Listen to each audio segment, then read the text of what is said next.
Welcome to Facts TV News, where everything is true. The Carteret College's principal reacts to tragic falling incident at school. Principal of the Carteret College, Prim Lewis, is describing as tragic an incident at the school in which a student fell from the school veranda. Ms. Lewis says the student fell after she leaned against a wooden rail which collapsed. She says the tragic event has left the school shaken. First of all, I want to say that this is indeed an unfortunate incident that no administrator would have wanted to experience on his or her watch. We're indeed really regretting this incident at this time, and we are standing with our students and parents at this moment because it is really a sad occasion for us. We have been in touch with Mom, Mrs. Lloyd, and we know that two x-rays have been done based on the report from her. We also know that a CAT scan has been done. Today, she informed me that the results for the CAT scan were not yet in. However, she reported that the x-rays have not shown any broken bones. As a school, we are a family, and families pray together, cry together, rejoice together. And so we will be here.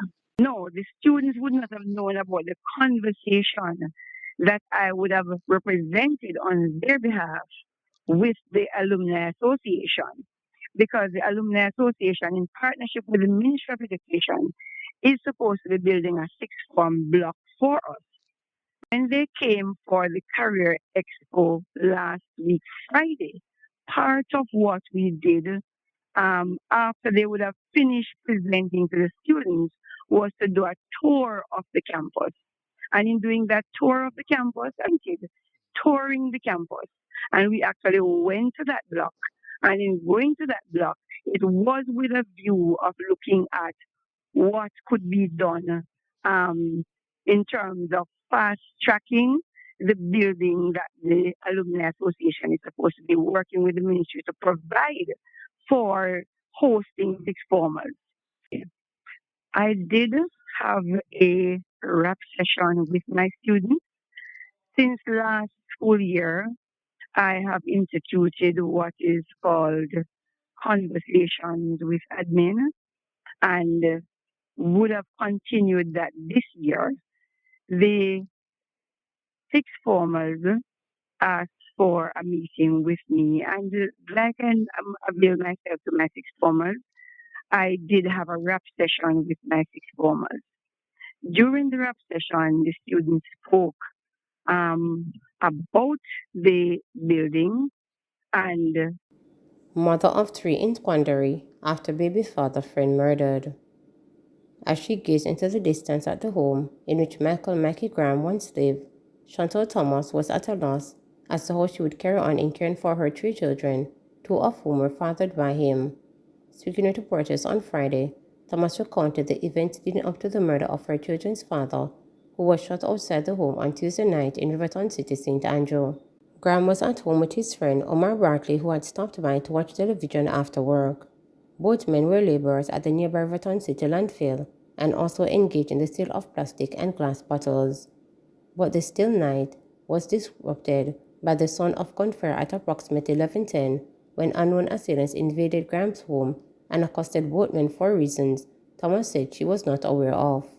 Senior Superintendent Perry Pickett's commanding officer for the St. Andrew South Police Division informed reporters that the men, who were reportedly armed with handguns, forcibly removed Graham and Bartlett from the house and took them to the entrance of the premises, where they were shot multiple times, suffering bullet wounds to the chest.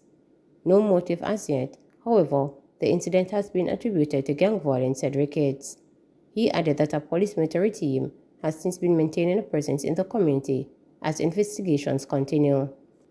Graham's 11-year-old son, who was at home at the time of the murders, had been mentally scarred by the murders, his mother said. Him traumatized, she continued, adding that she has had to move him from out of the community and that she will be seeking counseling for him. Thomas further explained that although she was no longer in a relationship with Graham, over their more than 12-year acquaintance, she did not know of him to be a troublemaker adding that he would always keep to himself. She told reporters that there have been previous instances of burglary at the house where Cook stole copper he had collected at the dump with the intention to sell. Him is a hard-working man. Him always ready for him children them. No matter how small it is, him a plan for the future, she said. Thomas recalled how before the current academic year began in September, she had challenges finding the school placed the children closer to her home. As a result, the boys, the 11-year-old and 6-year-old brother, went to live with their father to attend a nearby school.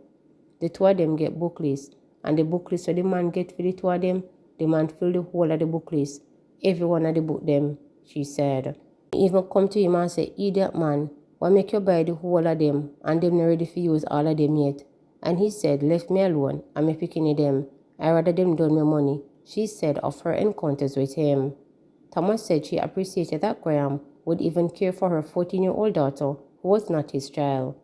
My daughter have respect for him. Anything she want, she get it. And when me tell him say, she Mikey dead, she bawl, she cry, she stated. Me nah forget this. He might gone, but him nah forget this. It bleed me heart, I swear, she lamented. Residents of Raton City on Friday remembered Graham as a jovial individual who loved the children within the community. One resident said the murders came as a shock. Right now, the whole community is surprised because we don't know where to stem from, one resident stated. Golden questions rationale for eviction of Ludusville residents. Opposition leader Mark Golden is questioning the rationale behind the decision to evict residents of the informal settlement at Pleasant Hill in St. Catherine. The residents have been occupying the property for decades, but were recently served with eviction notices by the Commissioner of Lands. They have been given until December 6 to relocate. Mr. Golden visited the area and met with the residents on Friday. The residents, he said, have expressed a willingness to formalize their living arrangements and should be given an opportunity to purchase the land for a fair value. I do not understand what is the thinking behind these notices. It doesn't make sense to me. I don't see why the government would want to do such a thing, so we are going to make inquiries about that to find out what they are really thinking, Mr. Golden said, as he stood among the crowd of affected people. The opposition leader said he may also have to take other forms of action if necessary. A landowner cannot stand by and watch people put their blood, sweat and tears and all their earnings invested in houses, and when the houses are in advanced stage, come and say, oh well, in fact, we want the land, come off. No, the law does not allow that, he contended. He added that he is alarmed at the number of incidents of people being evicted from lands which they have occupied for several years, noting that it is particularly reprehensible when the government is one carrying out all these evictions. Mr. Golden said this type of action cannot be allowed to continue. He argued that there needs to be a system of fairness and justice for dealing with the people in relation to land, and the country should not stop trying until it manages to develop this system. Mr. Golden said the rights of people must be balanced with along with respecting food security and the need to protect agricultural lands.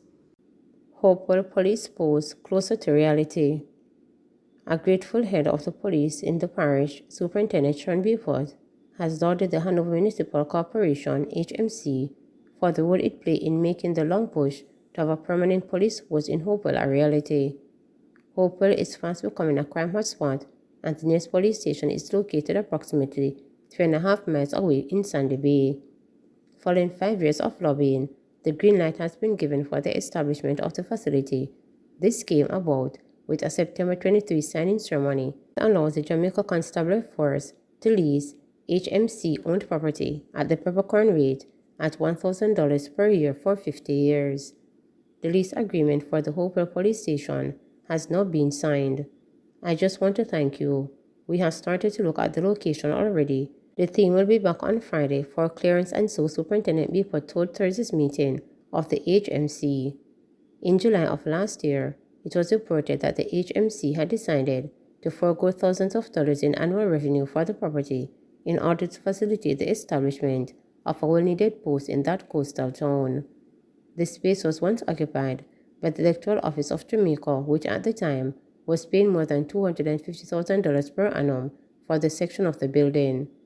It will need to be renovated, but Beaufort had shunned away from giving a time frame for completion of the work, what has to be done before cops can move in. It depends on the scope of work that we will have to do, she said. She added that the permanent post will assist the police immensely in carrying out their duties. It is really needed for that space because of the traffic congestion, the number of business establishments, and sometimes you have persons calling about the noise over back in the Great Riverside. I am happy for it, and I am hoping that it goes speedily in getting on its way, she stated. When established, the post is expected to meet the needs of some 20 communities, with which among 51 that the Sandy Bay Police Station now serves. Please remember to subscribe, like, share, and click the notification bell